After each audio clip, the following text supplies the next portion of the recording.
दुख भी आपका है, दुख देने वाले दूसरे हैं और दुख को जारी रखने वाले आप लोग हैं। दुख से निवारण का मार्ग तो हमारे महापुरुष दे गए, लेकिन एक हम हैं जो दुख से मुक्ति चाहते ही नहीं। संसद के अंदर लड़ते हुए देखा है, इक्का दुक्का लोग हमारे सांसद और हमारे विधायक, इक्का दुक्का लोग कभी कभी सदन के अंदर इस मुद्दे पर बोल देते हैं, रस्म अदायगी कर देते हैं। लेकिन अगर देश की संसद के अंदर तमाम एससी, एसटी, ओबीसी के लोग, चाहे वो किसी भी पार्टी में हो, अगर वो जाति जनगणना हिस्सेदारी भागीदारी को लेकर संसद में खड़े हो जाए और वो कहे तब तक देश की संसद चलेगी नहीं।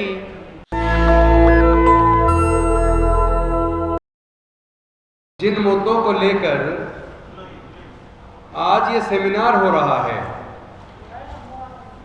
चाहे वो जातिगत जनगणना हो, चाहे ओबीसी के इश्यूज हों,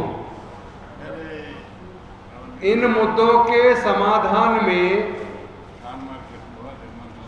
कृष्णा जी प्लीज, इन मुद्दों के समाधान में एससी, एसटी, ओबीसी के लोग बाधा बन गए हैं।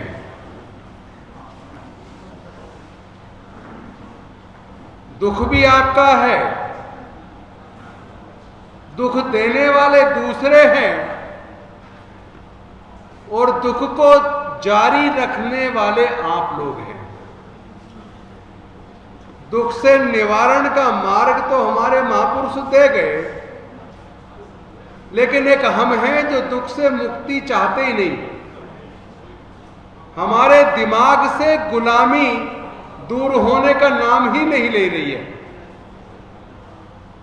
कुछ ऐसे भी क्षेत्र हैं जहां हमारा प्रतिनिधित्व हमारी जनसंख्या के परसेंटेज से कम 3 गुना है, लेकिन उस पर आप कभी बात नहीं करेंगे।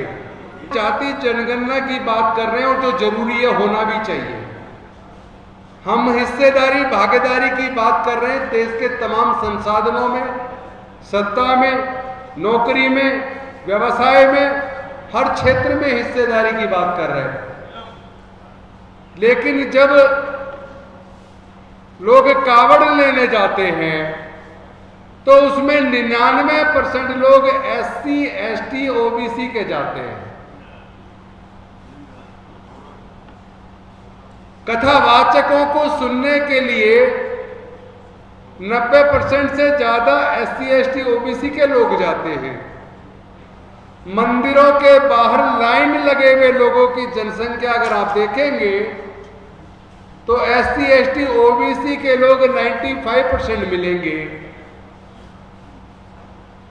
लेकिन मंदिर में चढ़ावा का हिस्सा जिसको मिल रहा है वो तो 100% स्वर्ण जाति का है। देश की यूनिवर्सिटीज के अंदर जो वाइस चांसलर हैं, जो देश की यूनिवर्सिटीज को चलाते हैं और उनका प्रोफेसर्स का रिक्रूटमेंट जिनके कंट्रोल में है, वहां तो 98% वही लोग हैं। संसद के अंदर, लोकसभा, राज्यसभा में और विधानसभाओं में कम से कम 50% एससी, एसटी, ओबीसी के लोग हैं, लेकिन जो लोग संसद के अंदर हैं या विधानसभाओं के अंदर हैं, क्या वो जाति जनगणना के मुद्दों पर या एससी, एसटी, ओबीसी के मुद्दों पर कभी आपने उनको सड़क के ऊपर या संसद के अंदर लड़ते हुए देखा है? इक्का दुक्का लोग हमारे सांसद और हमारे विधायक, इक्का दुक्का लोग कभी कभी सदन के अंदर इस मुद्दे पर बोल देते हैं, रस्म अदायगी कर देते हैं। लेकिन अगर देश की संसद के अंदर तमाम एससी, एसटी, ओबीसी के लोग, चाहे वो किसी भी पार्टी में हो, अगर वो जाति जनगणना हिस्सेदारी भागीदारी को लेकर संसद में खड़े हो जाए और वो कहे तब तक देश की संसद चलेगी नहीं, जब तक जाति जनगणना हिस्सेदारी भागीदारी के लिए सरकार सहमति नहीं देती, उसी दिन सरकार घुटनों पर आकर हमारी इस मांग को स्वीकार कर लेगी। लेकिन अनफॉर्चुनेटली आज all India OBC students association ने ये प्रोग्राम किया है, ये तो खुशी की बात है, लेकिन जिसकी जनसंख्या देश के अंदर लगभग 88 से 89% है, वो इतने छोटे से इस हॉल के अंदर उसकी 80% कुर्सियां खाली हैं। ये ओबीसी के मुद्दों पर ओबीसी के लोगों की गंभीरता को दर्शाता है। इसलिए मैंने शुरू में कहा एससी एसटी ओबीसी की समस्याओं के लिए एससी एसटी ओबीसी के लोग जिम्मेदार हैं। आप अपने हक के लिए लड़ना नहीं चाहते, आप अपने हक के लिए आवाज उठाना नहीं चाहते। अभी पी विल्सन साहब कह रहे थे स्ट्रीट्स पे आना होगा फाइट के लिए। भैया आना तो होगा, आएगा कौन आएगा? जब एससी एसटी ओबीसी के लोग अपने अधिकार के लिए रोड पे आना ही नहीं चाहते, जितने भी प्रोग्राम हम लोग आयोजित करते हैं उसके अंदर भी वो संख्या नजर नहीं आती, तो फिर ये समाधान समस्याओं का होगा कैसे? ये तो धन्यवाद करो, इस बार कम से कम चुनाव का मुद्दा ये भारत का संविधान, इसकी रक्षा और जाति जनगणना पहली बार बना। इसके लिए उन नेताओं का धन्यवाद जिन्होंने इसको मुद्दा बनाया।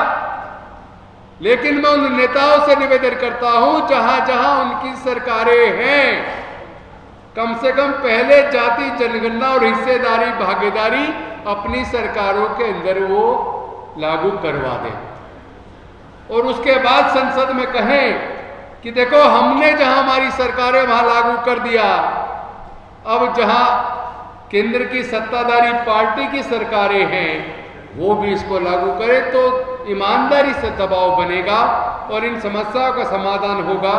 लेकिन आप जितने लोग हैं कम से कम वो ध्यान से सुन रहे हैं। ज़्यादा सब लोग अगर गंभीरता से इस मुद्दे पे इकट्ठे होंगे तो इस मुद्दे पे लंबी चर्चा करेंगे। मेरे पास तो बहुत लंबा डाटा है, उस डाटा पे पूरी बात करने के लिए तो कम से कम 40 मिनट का पीरियड चाहिए।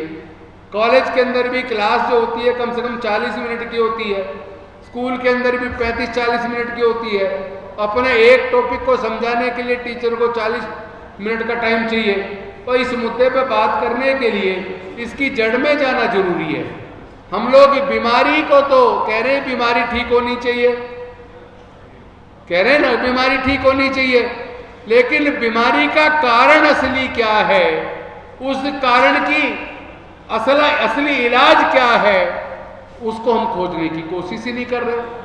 जब डॉक्टर को बीमारी समझ नहीं आती, वो दवाई दे देता है, मरीज दवाई खा लेता है, उसको आराम नहीं लगता, तो वो डॉक्टर भी उसकी बीमारी का असली कारण जानने के लिए, उसको डायग्नोज करने के लिए अनेकों प्रकार के ब्लड टेस्ट और दूसरे तरह के टेस्ट करवाता है। और जब टेस्ट करके उसको पता लग जाता असल कारण क्या है बीमारी का, फिर वो उसका इलाज करता है तो मरीज ठीक हो जाता है। लेकिन हम लोग बीमारी का असल कारण जानने की बजाय हम बिल्कुल उस कबूतर की तरह कर रहे हैं जो कबूतर बिल्ली को सामने आने पे आंख मींच लेता है और बिल्ली उस कबूतर को खा जाती है। भैया आंख मींचने से काम नहीं चलेगा, बीमारी का कारण जानो, उस कारण का निदान करो तो समस्या का समाधान हो जाएगा। आज और ज्यादा समय नहीं लूंगा, बहुत बहुत धन्यवाद। नमो। नेशनल दस्तक की आपसे गुजारिश है कि अगर इसको बचाना चाहते हैं तो नेशनल दस्तक को सब्सक्राइब करने के लिए रेड कलर के सब्सक्राइब बटन को दबाएं, फिर बेल आइकन की घंटी दबाएं। नेशनल दस्तक को बचाने के लिए बहुत जरूरी है कि हर खबर को शेयर करें, लाइक करें, कमेंट जरूर करें।